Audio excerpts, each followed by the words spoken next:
Welcome to How You Pictured It, the podcast for creative entrepreneurs ready to grow their business in a way that feels good. Here you'll find actionable tips and tools to create the business and life you pictured. I'm your host, Kate Hyde with Dear Kate Brand Strategy. Let's get started. One of the biggest struggles I hear from photographers is trying to figure out how to achieve any kind of work-life balance. For most of us, it seems like we're constantly working on our business, thinking about the next client, how we're going to get an email out, when we're going to get our photos edited, and what we're going to post next on Instagram. Then we have a life too, right? We have kids, we have families, we have people counting on us for other things, and we also need some downtime. Honestly, work-life balance is a myth. My work is part of my life, and I have to find a way to make it fit in. There's no way that I can make sure that everything is always perfectly balanced and even and fair between work and life. On different days, my values and my priorities are going to shift, and what's important is going to change. I heard a great analogy once about juggling all of these balls in the air. We've got our kids, we've got our family life, we've got work priorities, and you're trying to juggle all of these things, all of these balls. But the thing is that some of these balls are plastic and some of these are glass, and it's going to change. Sometimes the work priorities are going to be glass and some of them are going to be plastic. Sometimes the home priorities are glass or plastic. But the point is that the plastic balls are going to drop on occasion and they're not going to break. Everything is going to be fine and we're going to move on and we're going to be able to pick them up when we have the time. The trick is knowing which balls are glass and which balls are plastic on a given day. Today's episode is going to be the first in a series on ways that we can save time and to make sure that we're spending our time in the best ways possible. Time is our most limited resource. We can always make more money, but we cannot make more time. So with that, let's talk about one of the best ways to save yourself some time, and that's with automation. Automation is a way to reduce the need for human input in some processes by replacing it with technology or other systems and tools to help us save time. I know this can sound kind of scary when you first start thinking about it. You don't want to be a robot in your business. You want clients to think of you as personal and caring and interested in them, and sometimes those automations can come off feeling icky. There are definitely automations we can put in place to help us save time and still keep that human element. Automations can have benefits, though, for both the client and the photographer. For the client, it can mean a consistent and swifter delivery from start to finish. And for the photographer, it means reducing the mental load and finding ways to wow our clients. The first automation we're going to talk about is email. This is one of the easiest things to automate. Every business has a workflow that clients go through, even if you don't have it officially mapped out. When a client inquires, you send an email that includes the same information every time, or it should at least. The day before a session, you send an email that includes the same information every time. And when a client receives their gallery, you send an email that includes the same information every time. So why are we writing these out from scratch each time? We can create canned emails that are basically just a document that we can copy paste from, or we can set them up as canned emails in Gmail or in other email providers. Work through each step of your process and look at the different emails that you send. Sit down to write that perfect email and leave a little space for some personalization. Every time I send an email, I make some minor adjustments just to make sure that the human element is there and that the email is tailored to the client that I'm sending it to. This means I get email responses out a lot faster because I'm not trying to think through everything that I need to include, and it makes sure that the client is getting all of the information they need without me having to struggle through that. The second type of automation we're going to talk about today is client relationship management software, or a CRM.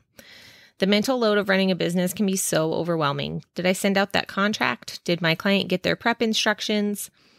Did I remember every little step that makes our sessions run smoothly? A client relationship management software makes sure that your workflow is seamless, and the same for every client. Software like Dubsado can also allow your clients to book a session on your calendar without all of the back and forth of how about this date, how about that date. These types of softwares are made with the client in mind. There are smart fields that populate client details without you having to go in and type them in every time. And that helps keep it from feeling that robotic feel.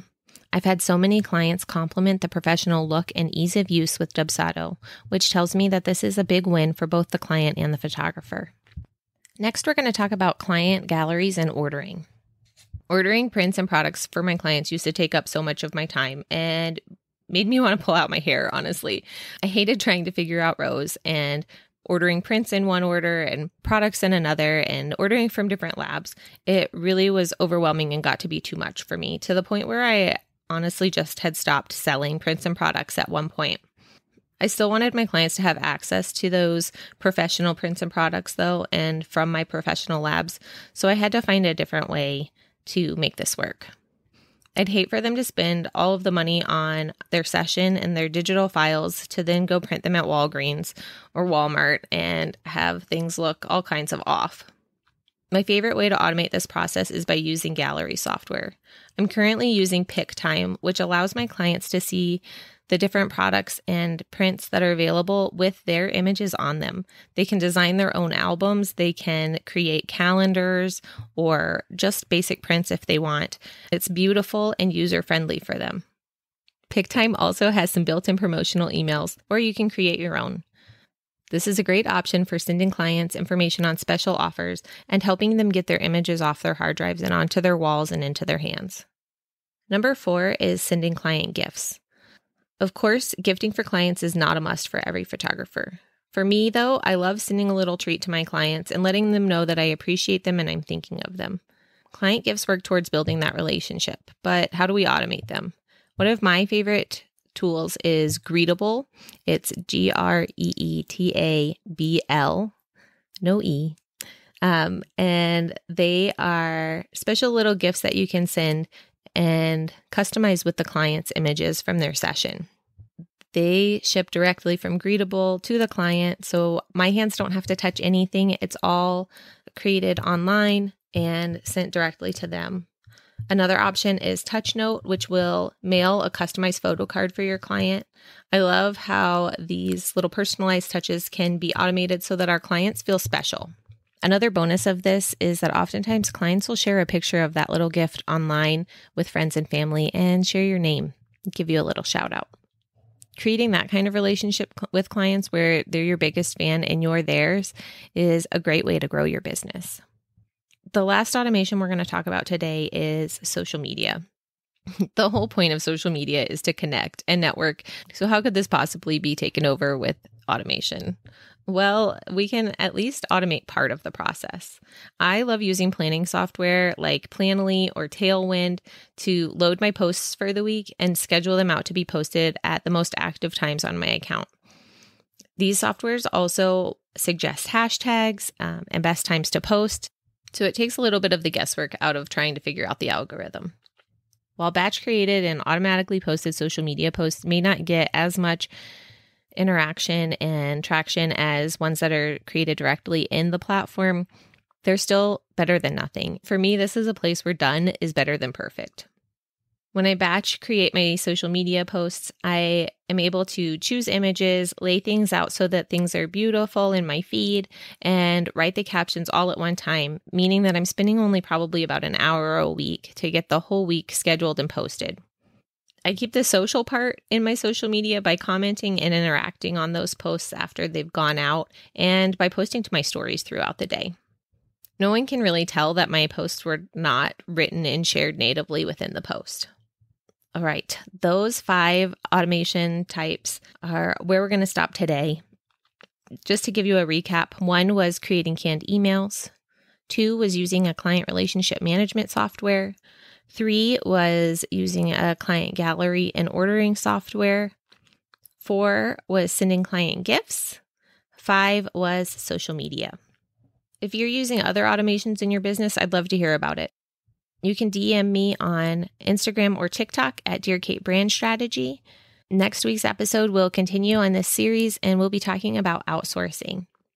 Make sure you subscribe to How You Pictured It on whatever platform you prefer, so that you get notified as soon as that episode is available. If you found this episode useful, I'd love for you to share it with a friend.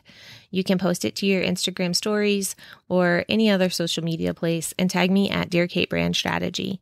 Have a great week.